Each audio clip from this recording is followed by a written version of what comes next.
And the hits just keep on coming.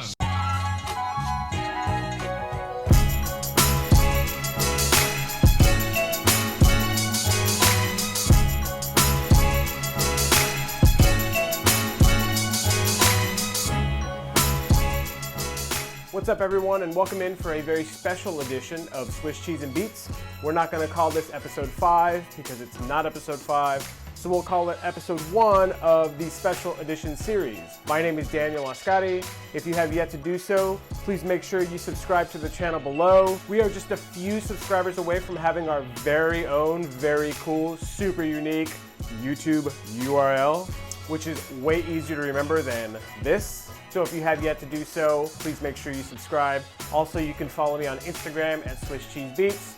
And we are finally getting a Facebook page up and running. So if you are on Facebook, hit up facebook.com/Swiss Cheese Beats, like the page, share the page. So today what I want to talk to you guys about is practice. And not just practice like, oh, you need to practice. We all know that by now. What I want to talk to you specifically about is a term called deliberate practice. And I had heard this term before and I had a general understanding of what it meant. However, I have a much deeper understanding now based on this bad boy.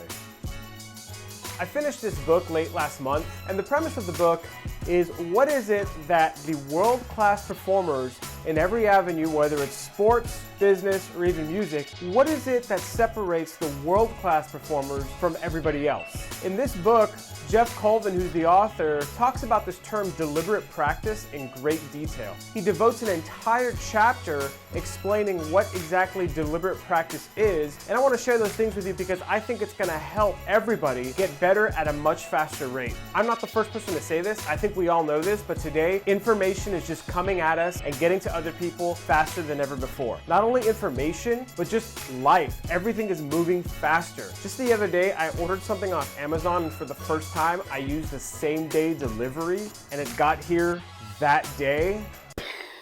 Mind blown. And so as a teacher, what I've noticed is that there is a greater number of students getting better at a younger age. Now, part of that does have to do with better teaching, sure, but I remember being a student trying to figure things out on my own, and while I did improve, I know that I wasn't improving as fast as I can. So the info I'm going to give you today is going to help you do just that. It's going to help you become more efficient, it's going to help you utilize your practice time correctly, and I really think it's something beneficial for everyone. So Geoff Colvin lists 5 elements that make up what deliberate practice is. Here we go.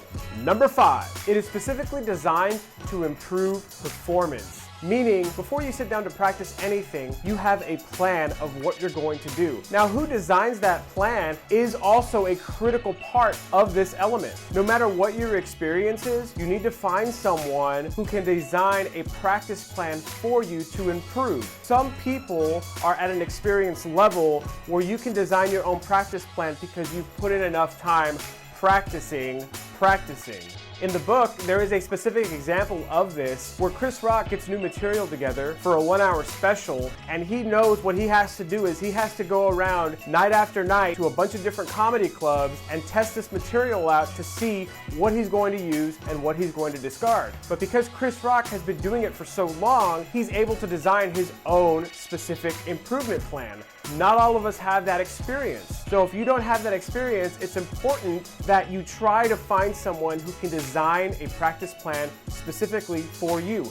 And if you can't find anyone to do that, then at the very least, you should be very aware of what it is that you're going to do before you practice. What is it that you want to accomplish at the end of your practice session? Because then you're sitting down with a purpose in mind, and that puts you on the right track. Number 2, it can be repeated a lot. Meaning, whatever you're specifically working on, you have to be able to repeat it over and over again. Bruce Lee once said that he doesn't fear the man that practiced 1,000 kicks one time. He fears the man that practiced one kick 1,000 times. That is the mentality that you need to have. You need to find one specific weakness that you want to improve, and you have to hammer it over and over and over again. And the more you do that, and the more you put your head down and you just grind through that, the quicker you're going to fix that issue, and you'll be on to the next step of improvement. Number 3, feedback on results is continuously available. I think today, more than ever, Students are at a great advantage because you have a feedback tool in your pocket, and that is your phone. At any time, anywhere you are, you can take your phone out and you can either video record yourself or you can audio record yourself. I remember having to pull mirrors off of my mother's wall to put down in front of me to make sure I had some kind of visual feedback when I practiced, which by the way, still works and is a great idea. But now you have an advantage where while you're running your phone, you get to 100% focus on the execution of whatever it is that you're trying to do, and then you can 100% focus on listening or watching how you did. Number 4, it is highly demanding mentally. Geoff Colvin talks about a group of very accomplished musicians and how their practice schedule works around their everyday life. What he found was that some of the greatest performers would have a practice block of, let's say, an hour in the morning, and during that hour, they gave 100% mental focus. At the end of that hour, these performers became mentally tired, so then they took a break. They went and took care of some things that didn't require as much mental focus, and they were able to re-energize and recharge. Later on in the day, they would have another hour, and that hour again would be filled with 100% mental focus. It doesn't do us any good to have a 4-hour practice session if we're not mentally engaged 100% of the time. You will get more done if you had 2 30-minute practice sessions, 100% focused, than someone doing 1 hour straight, only half of it focused. Again, it's all about being efficient to become greater, faster. And last but not least, number 5, it isn't much fun. And that's true. Sitting there and playing eighth notes to a metronome over and over and over and over again isn't fun. Shooting 100 free throws isn't fun. The most basic fundamentals aren't fun, but they are the things that separate the greats from everyone else. What is fun is the feeling they have after they accomplish their goals. What is fun is becoming better. What is fun is going to a competition and performing better than they ever have before. You have to think about where it is you want to be instead of where it is that you are now. Begin with the end in mind. Don't think about what you don't want, think about what you do want. As long as you do that, the internal motivation will be there for you to put in the time to make sure your practice sessions are deliberate practice sessions, that they have all 5 of these elements in order to help you get better faster. And that's what we all want. The entire point of this channel is just to help people get better. So why shouldn't we get better sooner? We shouldn't have to wait. I'm not saying to rush. I'm not saying to skip steps. I'm just saying let's be efficient with our practice time. Because I promise you, while there's always somebody practicing, the number of people deliberately practicing is much less. What I'm gonna do for you guys is leave a link in the bottom for this book.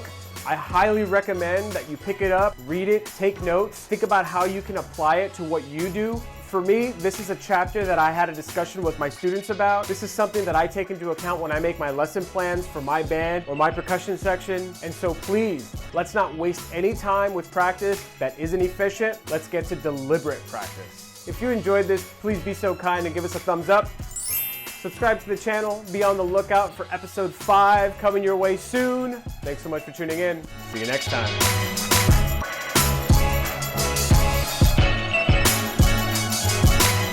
Did anybody happen to notice my fragile leg lamp from the Christmas Story hanging by my right side? Yeah, right. Yeah, your left, my right. You get it. Dude, 24 hours of Christmas Story on Christmas? Yes.